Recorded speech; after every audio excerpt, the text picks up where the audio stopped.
હું જીનલ કુંપાવત એક શિક્ષિકા છું, પણ આજે સાયન્સ નહીં ભણાવું, ઇંગ્લિશ નહીં ભણાવું, પણ આજે તો આપણા સમાજનો પીરિયડ ફોબિયા ભણાવવાનો છે.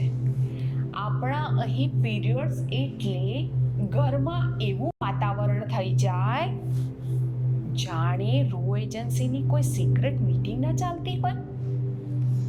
બેટા, રસોડામાં નહીં જવાનું, આચારને હાથ નહીં લગાવવાનો, પાપડને નહીં અડવાનું. હવે મને કોઈ સમજાવે કે મને પીરિયડ્સ આવ્યા છે કે ઘરમાં લોકડાઉન થઈ ગયું છે. એક દિવસ મેં કાકીને પૂછ્યું, કાકી, આચારને હાથ લગાડીએ તો શું થાય? કાકી કહે, બેટા, આચારને હાથ લગાડીએ તો આચાર બગડી જાય. મેં કહ્યું, કાકી, આચાર તો હજુ સારું છે, પણ અવેરનેસના અભાવે આપણો સમાજ જરૂર બગડી ગયો છે.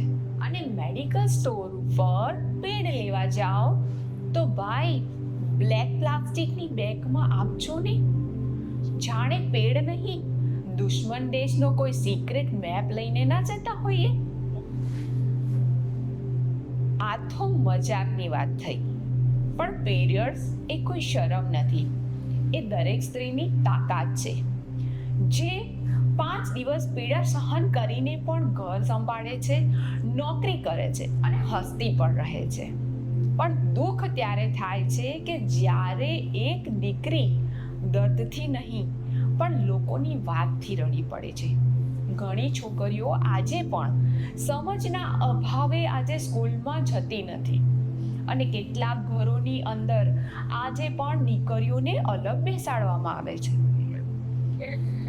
જે સ્ત્રી વગર આ દુનિયામાં કોઈ જન્મી જ ના શકે, એ જ સ્ત્રીને આજે પણ અછૂત જેવી ફિલિંગ કેમ? ચાલો આજે પીરિયડ્સને સિક્રેટ નહીં, નોર્મલ બનાવીએ, અંધશ્રદ્ધા નહીં, સમજ કેળવીએ. કારણ કે જે વાતથી જીવન શરૂ થાય છે એ વાત પર શરમ નહીં, સન્માન હોવું જોઈએ. ધન્યવાદ.